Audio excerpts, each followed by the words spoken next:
সাইয়েদনা আদম আলাইহিস সালাম ভুল করলেন, ভুল করে নিষিদ্ধ গাছের ফল খেয়ে ফেললেন। তিনি গুনাহ স্বীকার করলেন, ভুল স্বীকার করলেন, চোখের পানি ছাড়লেন, আর আল্লাহর কাছে দুহাত তুলে দোয়া করলেন। সবাই পড়েন, রব্বানা যালামনা আনফুসানা ওয়া ইল্লাম তাগফির লানা ওয়া তারহামনা লানাকুনান্না মিনাল খাসিরিন।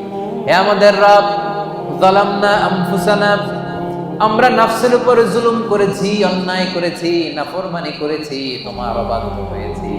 ওয়া ইল্লাম তাগফির লানা, ও আল্লাহ তুমি যদি ক্ষমা না করো, ওয়া তারহামনা তুমি যদি দয়া না করো, লানাকুনান্না মিনাল খাসিরিন, আমরা তো খাসিরিন, ক্ষতিগ্রস্তদের মধ্যে শামিল হয়ে যাব।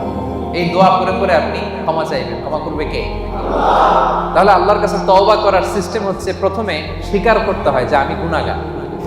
খেয়াল করে বুঝেন সেবাঙের ভাইয়েরা, আল্লাহর কাছে ফিরে আসার তওবা করার সিস্টেম হচ্ছে প্রথমে স্বীকার করতে হয়, অ্যাকনলেজমেন্ট। আল্লাহ, আকাশের নিচে জমিনের উপরে আমার চাইতে বড় পাপী আর কেউ নেই। বলতে পারবেন? নিজেকে ছোট করে আল্লাহরে বলেন আমি সবচেয়ে বড় গুনাহগার, আমার চাইতে বড় গুনাহ কেউ করে নাই, এমন কোন গুনাহ নাই যেটা আমি করি নাই, সব গুনাহ আল্লাহ আমি করেছি, মহাবিশ্বে আমার চাইতে খারাপ কেউ নাই, আল্লাহ সব আমি করেছি, গুনাহগার। এই যে তুমি আল্লাহ তাকিয়ে দেখো, আমার গুনার দিকে না তাকিয়ে আমার চোখের দিকে তাকাও।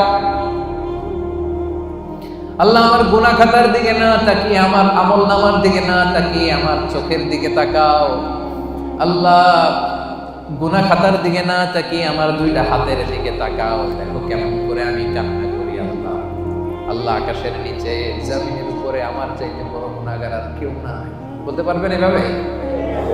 তাহলে প্রথমে স্বীকার যা বললাম, আমরা সবচেয়ে বড় গুনাহগার, আমাদের চেয়ে বড় গুনাহগার আর কেউ নাই, তুমি মেহেরবান, আমি সবচেয়ে বড় গুনাহগার, স্বীকার করলাম।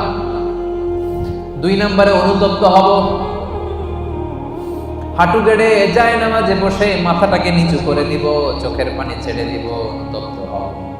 3 নম্বরে যত গুনাহ করেছে এগুলোকে ঘৃণা করব। 4 নম্বরে এই গুনাহ পারতপক্ষে মরার আগের দিন পর্যন্ত আর কোনোদিন করবো না, এই ওয়াদা পারা যাবে? এরপরে বলবো আল্লাহ স্বীকার করলাম, অনুতপ্ত হলাম, যেই গুনাহ করে ফেলেছি মন থেকে ঘৃণা করলাম, ওয়াদা দিলাম পারতপক্ষে জীবনে আমি করবো না, তুমি ক্ষমা করে দাও। ক্ষমা করবে কে? আল্লাহ।